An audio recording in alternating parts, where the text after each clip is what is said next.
السلام علیکم ناظرین، پروگرام چائے کی پیالی میں خوش آمدید۔ میں ہوں آپ کی میزبان حورین تبسم اور میرے ساتھ موجود ہیں ڈاکٹر طارق ہاشمی صاحب۔ السلام علیکم سر، سوشل میڈیا پہ ایک پروفیسر صاحب کا ایک خط بہت زیادہ وائرل ہوا، جو کہ کسی جامعہ کے ایک پی ایچ ڈی کے مقالے کی ایک رپورٹ تھی۔ اس خط میں یہ تھا کہ انہوں نے یہ لکھا کہ وہ اس مقالے کی، یعنی کہ جو پی ایچ ڈی کا مقالہ ہے جس پہ انہوں نے رپورٹ لکھنی تھی، اس رپورٹ کو لکھنے سے قاصر ہیں، کیونکہ اس کی وجہ یہ ہے کہ وہ جس شخصیت کے حوالے سے وہ مقالہ تھا اس شخصیت کو کوئی جانتا نہیں ہے، اور بقول ان کے کہ انہوں نے کچھ علماء سے پوچھا اور کچھ لوگوں سے دریافت کیا، لیکن کوئی بھی اس شخصیت کو جانتا نہیں ہے۔ تو سر، سوال میرا یہ ہے کہ ہمارے جامعات میں ایک جو معیار تحقیق ہے وہ کیا یہی رہ گیا ہے کہ ایسی شخصیات پہ مقالے لکھے جانے لگے ہیں جن کو کوئی نہیں جانتا، یا اس سارے معاملے کو آپ کس نگاہ سے دیکھتے ہیں کہ کیا ہمارے جامعات میں تحقیق جو ہے وہ اس طرح کی ہو رہی ہے، اس نوعیت کی؟ کیا کہیں گے اس حوالے سے؟ سب سے پہلے تو ہمیں یہ دیکھنا چاہیے کہ تحقیق کیا ہوتی ہے، تحقیق کیوں کی جاتی ہے۔ بالکل۔ جس خط کا آپ ذکر کر رہی ہیں، پہلی بات تو یہ ہے کہ یہ جو موضوع ہوتا ہے یہ کوئی ایسا نہیں ہوتا کہ ایک اسکالر جو ہے وہ یہ کہتا ہے کہ جی میں اس موضوع پہ میں کام کر رہا ہوں یا میں نے کام کر لیا ہے اور اب یونیورسٹی جو ہے وہ مجھے اس پہ ڈگری دے۔ کسی بھی موضوع کی منظوری جو ہوتی ہے وہ ایک پروپوزل کے تھرو ہوتی ہے، ایک خاکہ یا ایک سیناپسس جو ہے وہ پیش کیا جاتا ہے، اور اسی سیناپسس کو جو ہے کسی بھی شعبے کا جو مطالعاتی بورڈ ہے وہ اس کو منظور کرتا ہے، اور اس کے بعد اجازت دی جاتی ہے کہ آپ اس پہ کام کیجیے۔ یعنی اس میں جو اسکالر کی اپنی مرضی ہے وہ صرف تجویز کی حد تک ہوتی ہے، تمام تر جو ذمہ داری ہوتی ہے یہ شعبے کے مطالعاتی بورڈ پہ ہوتی ہے۔ اچھا، عجیب بات ہے کہ کچھ اسی نوعیت کے ایک تجربے سے میں خود بھی گزرا ہوں۔ یعنی میرے پاس ایک ایسا مقالہ تجزیے کے لیے آیا کہ میں نے یہ سمجھا کہ اس موضوع پر جو پی ایچ ڈی کا کام ہے وہ نہیں ہونا چاہیے، لیکن ظاہر ہے کہ یہ میری رائے ہے۔ مطالعاتی بورڈ میں جو اساتذہ بیٹھے ہیں انہوں نے اس موضوع کو کچھ نہ کچھ سوچ کر یا اس کی جو جہتیں ہیں وہ دیکھنے کے بعد اسے منظور کیا۔ اور جب میں نے یہ دیکھا کہ جو مقالہ نگار ہے اس نے بہرحال جو اپنی سطح کا کام تھا وہ پورا کیا، یعنی موضوع سے متعلق جو ماخذ تھے، اولی ماخذ یا ثانوی ماخذ، انہیں اس نے دیکھا، ان کا مطالعہ کیا، ان کا تجزیہ کیا، ان کے بارے میں ایک ماحصل رقم کیا۔ تو میں نے یہ سمجھا کہ یہ جو مقالہ ہے کم از کم مقالہ نگار کی حد تک اس میں مجھے کوئی خامی نظر نہیں آئی۔ موضوع کے بارے میں چونکہ میرے اپنے تحفظات تھے، چنانچہ رپورٹ کے ساتھ میں نے ایک خط ضرور لکھا کہ اس طرح کے موضوعات پہ اگر منظوری نہ دی جائے تو مناسب ہوگا، یعنی میں نے بھی اپنی رائے کا اظہار کیا۔ اب بات یہ ہے کہ ایک اسکالر نے اگر کام کر لیا ہے اور آپ اس کے بعد یہ کہتے ہیں کہ میں اس پر رپورٹ لکھنے سے قاصر ہوں، تو ایک تو دوش جو ہے وہ کسی مقالہ نگار کو نہیں دیا جا سکتا۔ دوسری بات یہ ہے کہ یہ جو معیار ہے کہ جس شخصیت پہ کام ہوا ہے اسے کوئی نہیں جانتا، میں سمجھتا ہوں یہی سب سے بڑا معیار ہوتا ہے کہ جنہیں کوئی نہیں جانتا لیکن آپ جانتے ہیں اور آپ سمجھتے ہیں کہ یہ کام اس قابل ہے ان کا کہ اگر وہ اب تک کسی وجہ سے منظر عام پر نہیں آیا اور میرے تحقیقی کام کی وجہ سے یہ کام بھی منظر عام پہ آئے گا اور اس کام کی جو اہمیت ہے وہ بھی منظر عام پہ آئے گی، تو اگر ہم تحقیق اس کو سمجھیں کہ ضروری ہے کہ آپ شمس الرحمن فاروقی پہ کام کریں، ضروری ہے کہ آپ جو ہے گوپی چند نارنگ پہ کام کریں، بھئی بات یہ ہے کہ کام تو ان پر بھی ہونا ہے اور ہوتا رہے گا، لیکن یہ ہے کہ یہ تو وہ لوگ ہیں کہ جن کے کام کو بیشتر لوگ جانتے ہیں۔ آپ نے اگر ان پر بھی کام کرنا ہے تو ان کے کسی ایسے پہلو پر کام کریں کہ جو آپ سامنے لانا چاہتے ہیں. یعنی تحقیق کا جو مقصد ہوتا ہے وہ سامنے آ چکی چیز کے بارے میں اپنے چند جملے یا ایک برا لفظ بول رہا ہوں جگالی کر کے آپ کہیں کہ جی میں نے مقالہ جو ہے وہ لکھ لیا ہے، تو یہ کوئی تحقیق کا منصب نہیں ہے. اچھا، اب تک یہ بھی دیکھا جانا چاہیے کہ موضوعات کے بارے میں جو یونیورسٹیوں کا بیانیہ رہا ہے وہ کیا رہا ہے. بالکل. یعنی اب تک یہی کچھ اسی نوعیت کے جو بیانیے ہیں یا اسی نوعیت کا جو ایک نقطہ نظر ہے وہ یہی رہا ہے کہ جو کوئی ہستی، بہت بڑی ہستی جسے تسلیم کر لیا جاتا ہے، وہ کلاسیکل ہستی تسلیم ہو گئی ہے تو اسی پر ہی کام ہو سکتا ہے. تو بھئی اس کی حیثیت تو ویسے بھی متعین ہو گئی ہے، اس کی حیثیت تو عوامی مقبولیت سے یا ان کے کام کی اہمیت کے تناظر میں یا نصابات کے حوالے سے ان کی اہمیت تو متعین ہو گئی ہے. اگرچہ یہ جو میں بار بار لفظ بول رہا ہوں کہ حیثیت متعین ہو گئی ہے، تو یہ بھی ایک خطرناک رجحان ہے. حیثیت کیسے متعین ہو گئی ہے؟ میں بہت سارے ایسے مقالوں کا ذکر کر سکتا ہوں کہ جہاں محققین نے متعین حیثیتوں کو چیلنج کیا ہے. یعنی تحقیق کا ایک مقصد جو ہے وہ یہ بھی ہوتا ہے کہ کسی بھی ادیب کی جو حیثیت متعین ہو گئی ہے تو وہ کیوں متعین ہوئی ہے، اس کے پیچھے کیا کیا قوتیں ہیں، اس کے پیچھے کیا کیا ایسے معاملات ہیں کہ اس کی حیثیت جو ہے وہ متعین کر دی گئی ہے، اس کا مقام و مرتبہ جو ہے وہ بنا دیا گیا ہے. اچھا، یہ جو ہمارے ہاں ادب میں ہوتا ہے نا کہ بس کسی کا مقام و مرتبہ بن گیا ہے، تو ہم نے کبھی بھی جو ادب میں اعتبار پا جانے والی شخصیات ہوتی ہیں ان کے فکر و فن کو اس گہرائی سے ہم نے دیکھا ہی نہیں ہوتا. بلکہ بعض اوقات تو اس طرح کی جو شخصیات ہوتی ہیں جن کا مقام و مرتبہ بن جاتا ہے، تو جب ان پر کوئی کام ہوتا ہے تو مقالہ نگار پر جو اس کے مقام و مرتبے کی جو ایک مروبیت ہوتی ہے وہ بھی موجود ہوتی ہے. چنانچہ وہ اپنی تحقیق میں وہ حرف حق لکھ ہی نہیں سکتا یا اس میں وہ جرأت ہی نہیں ہوتی ہے. کیوں؟ اس کو پتہ ہے کہ جس شعبے سے میں کام کر رہا ہوں وہاں بیٹھے ہوئے اساتذہ اس کے بارے میں یہ رائے رکھتے ہیں، میرا مقالہ جہاں تجزیے کے لیے جانا ہے وہاں لوگوں کے ذہنوں میں جو ہے ان کے بارے میں ایک رائے موجود ہے، تو میں کیسے کسی حیثیت کو چیلنج کروں. تو محقق جو ہوتا ہے وہ حیثیت کو چیلنج بھی کرتا ہے. ایک بات یاد رکھیے گا کہ یونیورسٹیوں میں جو تحقیق ہوتی ہے ہمیں اس کا ایک معیار مقرر کرنا، یعنی آپ کوئی کسی موضوع پر آپ تحقیق کر رہے ہیں تو آپ کیوں کر رہے ہیں. دیکھیے اس میں ایک بات ہے، ایک بات تو یہ ہے کہ پہلے سے ایک رائے موجود ہے، آپ کہیں میں اس رائے کو رد کرنا چاہتا ہوں، ایک بات. دوسرا، ایک رائے موجود ہے، میں اس رائے میں اضافہ کرنا چاہتا ہوں. تیسری بات، رائے موجود ہی نہیں ہے اور میں رائے دینا چاہتا ہوں. یعنی تحقیق جو ہے وہ مخفی حقائق کو سامنے لانے کا کام بھی ہے. تو اگر کسی شخص کو 10 لوگ نہیں جانتے تو یہ اس شخصیت کی کوئی کمزوری نہیں ہے.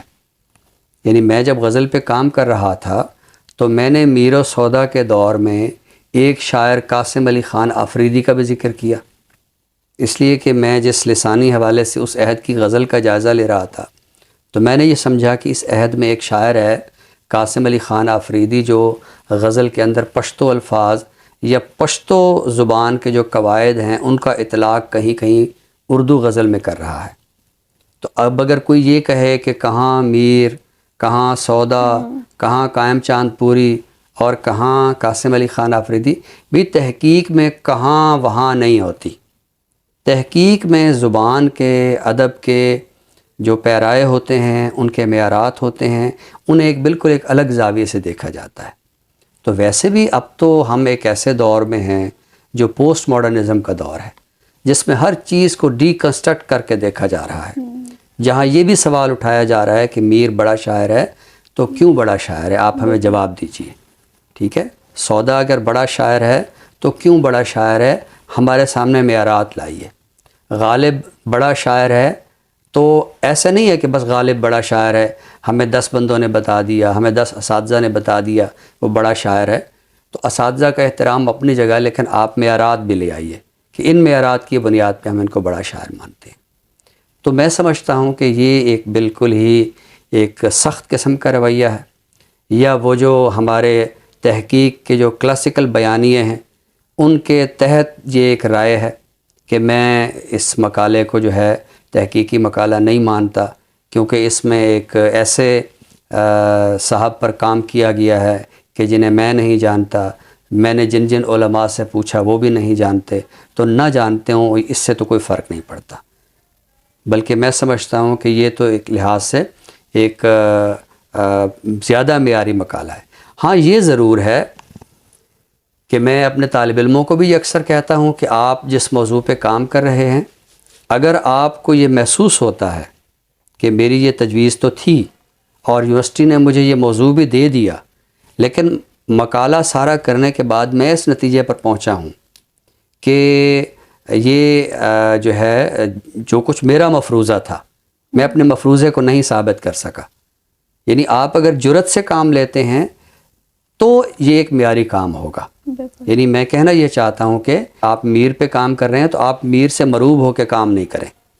آپ غالب پہ کام کریں، آپ غالب سے مروب ہو کے کام نہیں کریں، کیونکہ جب آپ مروب ہو جاتے ہیں تو وہاں جو تحقیق ہے وہ داغدار ہو جاتی ہے. تو تحقیق جو ہے وہ نئے حقائق کو سامنے لانے کا نام ہے. ان نئے حقائق میں نئے انکشافات ہوتے ہیں. ان نئے انکشافات میں مقالے کی جو ورت ہے وہ مقالہ نگار کی رائے سے بنتی ہے. اگر اس نے رائے متوازن دی ہے، بے شک اندر اچھا ان پروفیسر صاحب نے یہ بھی لکھا ہے کہ میں نے اندر دیکھا کہ وہ متن بھی اس معیار کا نہیں تھا.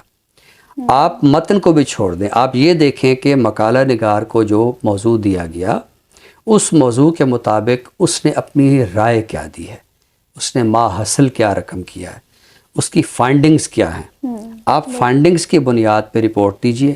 علم کے بیانیے بدل چکے ہیں، اب علماء ہونے کے بیانیے بھی بدل چکے ہیں. میں ایک بار پھر کہوں گا کہ ہم پوسٹ ماڈرنزم کے دور میں ہیں، دنیا بہت آگے کی جانب جا رہی ہے. بہت ساری ایسی چیزیں جن کی ماضی میں کوئی اہمیت نہیں تھی اب ان کی اہمیت بن رہی ہے، اور جن کی اہمیت بہت بنی ہوئی تھی اب ان کی اہمیت جو ہے وہ ختم ہو رہی ہے. تو لہٰذا ہمیں جو تحقیق کے نئے معیارات ہیں، جو تازہ معیارات ہیں، ان کو دیکھنا چاہیے، اور انہی بنیادوں پہ ہمیں کسی مقالے کا تجزیہ بھی کرنا چاہیے. بالکل سر، بہت خوبصورت انداز میں آپ نے گفتگو کی، اور آپ کی گفتگو سے واضح ہے کہ تحقیق کے معیار جو ہے وہ کیا ہونا چاہیے اور اس کا مقصد کیا ہے اور تحقیق ہوتی کیوں ہے. تو ان ساری گفتگو میں جو تحقیق کا ایک دائرہ ہے وہ بہت اچھے سے وسیع ہوا ہماری ذہنوں پہ. ناظرین، اسی کے ساتھ ہم پروگرام کے دوسرے حصے کی جانب بڑھتے ہیں، یعنی تخلیق کی جانب. آج ہم بات کرنے والے ہیں شاعر علی شاعر کے حوالے سے. بہت اچھے شاعر ہیں، افسانہ نگار اور تنقید بھی لکھتے ہیں، اس کے علاوہ ناشر بھی ہیں. آپ کے شعری مجموعوں میں بہارو اب تو آ جاؤ، تیرے پہلو میں اعلان محبت، تقلید، وہ چاند جیسا شخص، غزل پہلی محبت ہے، ایک بہر سو غزلیں اور ہم کلامی کے عنوان سے آپ کے یہ مجموعے منظر عام پر آ چکے ہیں. اس کے علاوہ حمد و نعت کے حوالے سے بھی ایک کلیات منظر عام پر آیا ہے، نور سے نور تک کے عنوان سے. تو سر آج ان کے حوالے سے کیا عطا کریں گے؟ ابھی حال ہی میں ان کا جو دیوان ہے دارستہ کے نام سے منظر عام پہ آیا ہے، اور اس دیوان کو مرتب کیا ہے جاوید رسول جوہر نے. تو اس دیوان سے ایک غزل ہم اپنے ناظرین کی نظر کرتے ہیں. چل دیا وہ آنکھ میں اشکوں کا دریا چھوڑ کر، چل دیا وہ آنکھ میں اشکوں کا دریا چھوڑ کر، جا نہیں سکتا مگر وہ جاں کا قریہ چھوڑ کر. واہ. حد سے بڑھ کر اعتماد اچھا نہیں خود پر کبھی، حد سے بڑھ کر اعتماد اچھا نہیں خود پر کبھی، ریت پر وہ چل رہا ہے پختہ رستہ چھوڑ کر. واہ. ریت پر وہ چل رہا ہے پختہ رستہ چھوڑ کر، میں نے بخشی مسکراہٹ جس کو یارو گام گام. واہ، کیا کہنا ہے. میں نے بخشی مسکراہٹ جس کو یارو گام گام، آج وہ ہی جا رہا ہے مجھ کو روتا چھوڑ کر. آج وہ ہی جا رہا ہے مجھ کو روتا چھوڑ کر، میں سکون دل تمہارا میں ہی ذو آنکھوں کی تھا. واہ. میں سکون دل تمہارا میں ہی ذو آنکھوں کی تھا. جا بسے کن محفلوں میں مجھ کو تنہا چھوڑ کر. بہت خوب. کیا کہنا. جا بسے کن محفلوں میں مجھ کو تنہا چھوڑ کر. واہ. تم نے مدت کی رفاقت کا صلہ اچھا دیا. تم نے مدت کی رفاقت کا صلہ اچھا دیا. غیر کی دنیا بسائی میری دنیا چھوڑ کر. واہ. بدگمانی رہنے دو میں بے وفا ہرگز نہیں. بدگمانی رہنے دو میں بے وفا ہرگز نہیں. کیوں اندھیروں میں کھڑے ہو تم اجالا چھوڑ کر. واہ. کیا کیوں اندھیروں میں کھڑے ہو تم اجالا چھوڑ کر. چل دیا وہ آنکھ میں اشکوں کا دریا چھوڑ کر. جا نہیں سکتا مگر وہ جاں کا کریا چھوڑ کر. بہت عمدہ سر. بہت خوبصورت غزل آج آپ نے عطا کی. ناظرین پروگرام کے آخری حصے کی جانب بڑھتے ہیں یعنی کتاب کی تعارف کی جانب. تو سر آج کون سی کتاب کا تعارف پیش کریں گے؟ یہ کتاب ہے اردو زبان و ادب پر مختلف خطوں کے اثرات. اس کی جو مرتب ہیں یہ ڈاکٹر رخسانہ بلوچ ہیں. یہ کتاب بنیادی طور پر ایک سیمینار کی روداد ہے. گورنمنٹ ویمن یونیورسٹی فیصل آباد اس کے زیر اہتمام اسی عنوان سے یہ سیمینار ہوا تھا اردو زبان و ادب پر مختلف خطوں کے اثرات. تو اس کے مختلف اجلاسوں میں جو مقالات پڑھے گئے یہ مقالات اس میں جمع کیے گئے ہیں. یہ ایک بہت مثبت بات ہے کہ ہمارے ہاں گزشتہ کچھ عرصے سے جو سیمینارز اور کانفرنسیں ہیں وہ بڑے تواتر کے ساتھ مختلف جامعات میں منعقد ہو رہی ہیں. لیکن عموماً یہ دیکھا گیا ہے کہ سیمینار اور کانفرنسیں تو ہوتی ہیں لیکن اس کے جو مقالے ہیں وہ مقالہ نگار اپنے طور سے تو کہیں نہ کہیں شائع ہو جاتے ہیں لیکن وہ مقالے کسی ایک کتابی دستاویز میں آئیں یہ بہت کم ہوتا ہے. تو یہ میں سمجھتا ہوں کہ بہت ہی خوشائند بات ہے کہ وہ سارے کے سارے مقالے جو ہے وہ اس ایک کتاب میں جو ہے وہ جمع ہو گئے ہیں. میں اگر یہاں کچھ مقالہ نگاروں اور ان کے جو عنوانات ہیں وہ اگر پڑھ دوں تو یہ زیادہ مناسب ہوگا. پروفیسر ڈاکٹر انوار احمد کا مضمون ہے پاکستان میں اردو زبان کے خد و خال. اور ڈاکٹر ناصر باز طیر کا مضمون ہے اردو زبان و ادب پر دوسرے خطوں کے اثرات اور چند اشارات. پروفیسر ڈاکٹر قاضی عابد کا مضمون ہے دنیا ناول اور تہذیبی مکالمہ ایک تقابلی مطالعہ. پروفیسر ڈاکٹر عقیلہ بشیر کا مضمون ہے مرزا ادیب کا رومان. اسی طرح ہمارے ایک ایرانی دوست ہیں ڈاکٹر علی کاؤسی نژاد. ان کا مضمون ہے اقبال اور مسلم امہ کی خواب غفلت سے بیداری. ڈاکٹر سعید احمد کا مضمون ہے 2 بار 2 ناول. اور اسی طرح ہم اگر آگے چلیں تو ڈاکٹر یاسمین کوثر کا مضمون ہے اقبال کی شاعری پر فارسی زبان و ادب کے اثرات. اور ڈاکٹر خالد محمود کا مضمون ہے اردو افسانے میں مقامی معاشرے کے اثرات. ڈاکٹر عثمان غنی راد ان کا مضمون ہے اردو چینی زبان باہمی روابط مسائل اور حل. اور ڈاکٹر روبینہ پروین کا مضمون ہے اردو زبان پر بدیسی زبانوں کے اثرات. اگر ہمارے طالب علم یا اردو کے قارئین اردو زبان پر مختلف خطوں کے اثرات کو مختلف جہتوں سے دیکھنا چاہتے ہیں تو وہ یہ کتاب لازمی مطالعہ کریں. اردو زبان و ادب مختلف خطوں کے اثرات مرتب ہیں ڈاکٹر رخسانہ بلوچ. بہت خوبصورت بڑی منفرد کتاب کا تعارف آج آپ نے پیش کیا. ناظرین اسی کے ساتھ ہم آپ سے اجازت چاہیں گے. نئے موضوعات کے ساتھ انشاءاللہ آپ کی خدمت میں دوبارہ حاضر ہوں گے. تب تک کے لیے اپنی میزبان حرین تبسم اور ڈاکٹر طارق ہاشمی صاحب کو دیجیے اجازت. اللہ حافظ. اللہ حافظ.